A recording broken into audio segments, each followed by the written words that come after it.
Alors là, on va calibrer la première partie d'un sédiment du lutétien moyen du bassin parisien qui contient énormément d'autolite.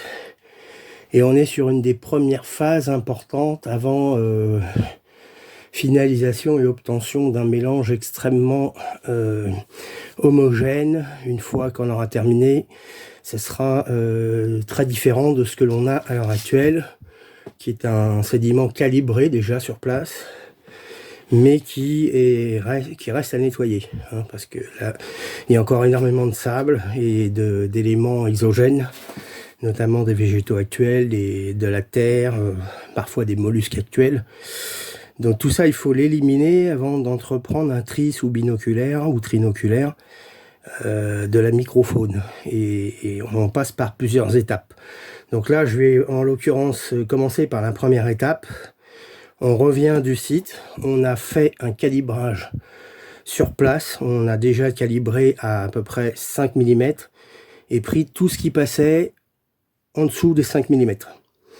Voilà, donc ça permet déjà de faire un premier tri et d'éliminer sur place les grosses caillasses. Donc là, maintenant, on va traiter cette partie-là.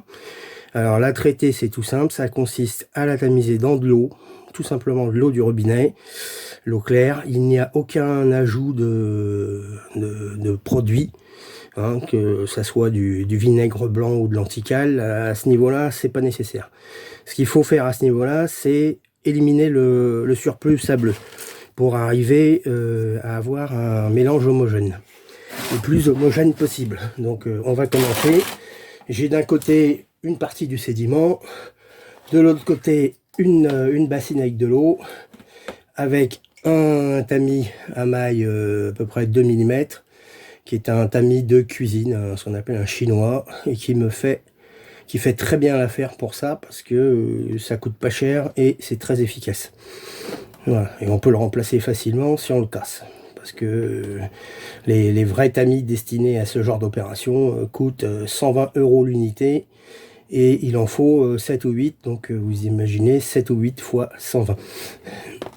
Alors on va commencer, voilà, tout simplement, je prends du sable, je le mets dans mon chapeau chinois et je secoue comme ça. Et la première chose là qu'on va pouvoir voir, c'est qu'on a plein d'éléments qui flottent.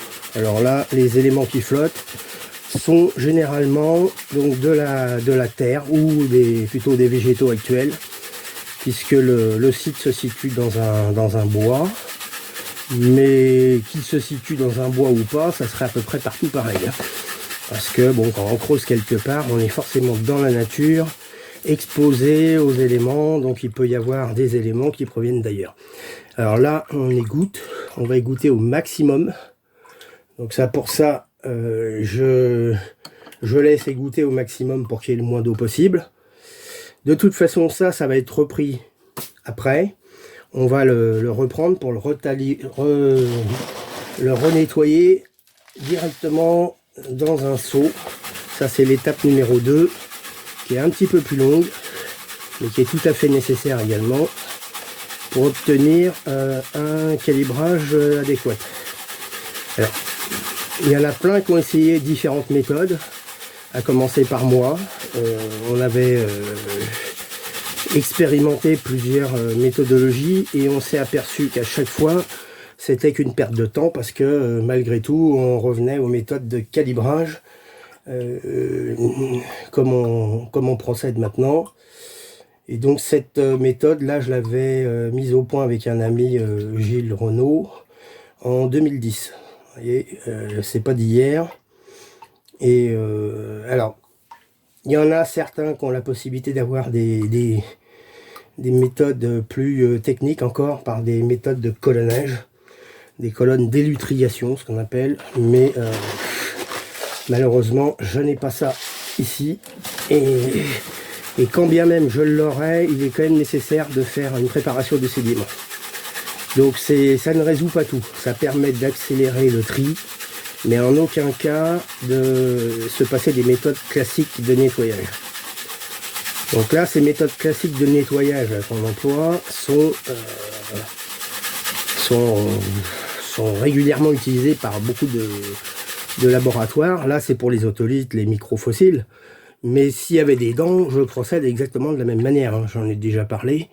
Je procède tout à fait pareil. Je lave, je tamise, et une fois que c'est bien sec, je réitère une opération supplémentaire. Donc comme quoi, c'est pas parce que je le fais là pour les otolithes en plusieurs étapes que je le ferai pas nécessairement pour d'autres éléments. Alors je vais le mettre en pause 2 secondes. Voilà. Donc là encore, vous voyez, on a là une boîte qui est pleine d'éléments à peu près bruts. Je la plonge dans l'eau, et aussitôt on a plein de petits éléments actuels qui surnagent. Alors ces éléments-là, bon, bah, comme je vous l'ai dit, ce sont des résidus de végétaux actuels. Hein, dans ces niveaux-là fossiles, il n'y a absolument aucun végétaux fossile, donc aucune possibilité de les confondre. Par contre, l'autre chose auquel on peut être confronté, c'est des ossements d'animaux et même des coquilles d'escargots contemporains, terrestres, hein, pas marins, terrestres uniquement, qui peuvent se mélanger aux sédiments du lutétien moyen, là, où là c'est pareil, il n'y a pas ça. Donc voilà. Donc une fois que j'aurai fait la totalité du tri, bah, je vous montrerai ce que c'est que la phase numéro 2, le nettoyage avec centrifugation manuelle pour sortir tous les éléments qui sont ici et en faire un sable le plus propre possible. Une fois qu'il sera bien propre, on aura accès à un sédiment qui sera tout à fait triable sous binoculaire. Je vais le mettre en pause, je vais vous montrer à quoi ça ressemble.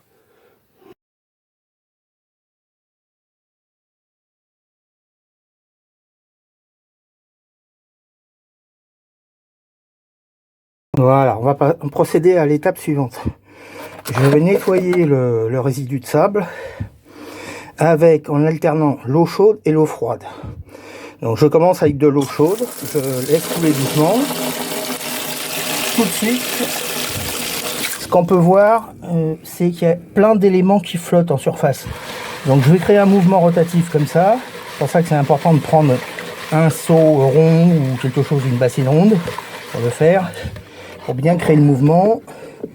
Et vous voyez, en évacuant, faisant quand même attention de ne pas virer trop de sable, j'évacue pas mal d'éléments extérieurs au sable. Il faut rappeler qu'on est dans un bois actuel. Donc là, je vais passer à l'eau froide.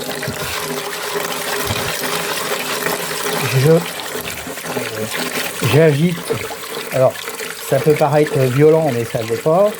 Ça ne l'est pas tant que ça. Le but, c'est d'éliminer donc tous les débris organiques actuels et puis de conserver au maximum le sable et puis les otolithes qui vont nous intéresser plus tard. Voilà, je pense qu'au deuxième ou troisième rinçage, ça devra aller parce que c'est pas trop saturé en végétaux comme des fois. Il y en a, mais c'est modéré. Alors ce qu'on fait également ressortir, c'est la terre, hein, parce que vous voyez la couleur plutôt foncée, c'est pas du tout lié au sable. Le sable il est blanc là-bas, donc c'est tout ce qui est la terre qui a pu tomber dans le sable à un moment donné. Et j'alterne comme ça. Ça peut paraître violent comme ça du fait sur la vidéo parce que on n'a pas le même défilement, mais je vous dis le résultat étant là, quand on obtient un résultat, on s'aperçoit que tout est complet. Alors, je ne fais pas de pub pour une marque de colle ou de machin, simplement c'est un seau de récupération. Ça évite d'acheter des éléments. Voilà. Et là, on voit déjà que le niveau de saturation est proche de 0. J'en suis à 3 rinçages. Alors, ce qu'on peut faire à cette phase-là, c'est le faire avec du vinaigre blanc. Alors, jamais pur, hein, toujours dilué, bien évidemment. Et ça permet, entre autres, d'éliminer certains éléments qui collent aux otolithes. Bon, je ne le fais pas de manière systématique. Tout dépend, tout va dépendre de ce premier résultat. Voilà, si vraiment c'est trop imparfait, je l'appliquerai après. Voilà. On est à plusieurs rinçages, vous voyez, on est au moins au 6e rinçage. Voilà, voilà.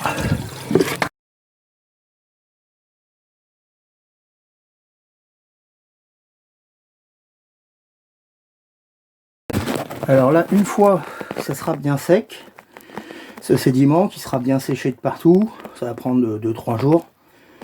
On pourra le mettre dehors aussi parce que en ce moment il fait très beau. Ou procéder comme un autre ami faisait, il prenait ça et le mettait dans un four à 180 degrés pendant 20 minutes. C'est une autre possibilité pour dessécher en hiver. Voilà. En le faisant voilà, progressivement.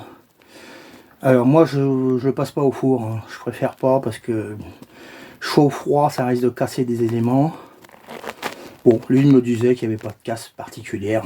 C'est vraiment chacun fait comme il veut, comme il peut. Le but c'est d'obtenir un résidu sec qui est compatible avec le tri, sous binoculaire impérativement. Je vous montrerai ça plus tard. Et donc une fois qu'il sera bien sec, je redonnerai simplement un coup de tamis avec une maille un petit peu supérieure à celle-là pour éliminer le sable en surplus. Encore une fois, dans le but d'optimiser au maximum le résidu final. Vous voyez, donc si on récapitule toutes les étapes, il y a eu la récupération de sédiments in situ donc sur le site. Donc au moins un tamisage sur place. Un deuxième tamisage à l'eau ici. Une fois que c'est sec, je recalibre pour être sûr qu'il n'y ait pas différentes tailles mélangées. Et ensuite, je passe tout donc à l'eau sous le robinet 5-6 fois suivant la concentration de végétaux actuels et de cochonneries existantes. On sèche, on donne un petit coup de tamisage et enfin c'est prêt. Donc vous voyez, récupérer le sédiment c'est facile. Le traiter et le trier c'est facile. Enfin, le traiter c'est compliqué, le trier c'est facile mais c'est long. Et là vous aurez là-dedans, il y a plusieurs dizaines d'autolithes normalement, peut-être même des centaines. Et encore là c'est que la grosse fraction, hein, parce que j'ai encore la fraction inférieure à ce que j'avais tamisé la dernière.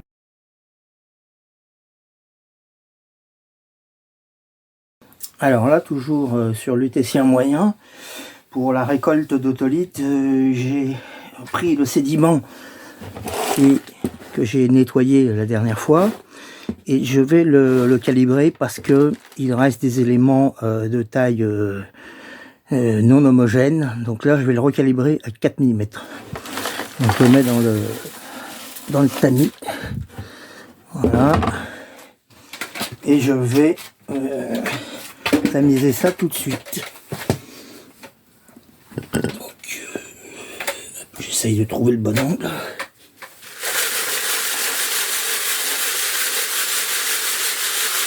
Voilà. Alors ce résidu là, je vais le trier à vue immédiatement.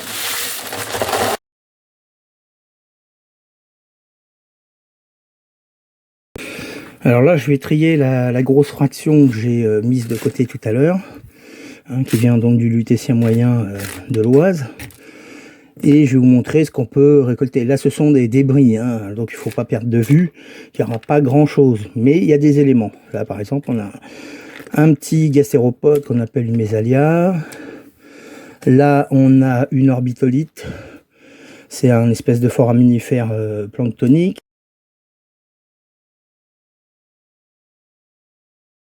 Voilà.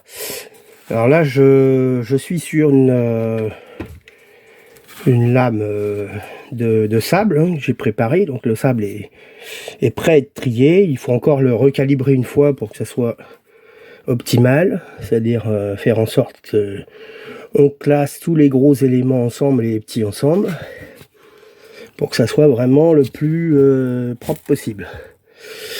Et ce qu'on peut deviner assez facilement,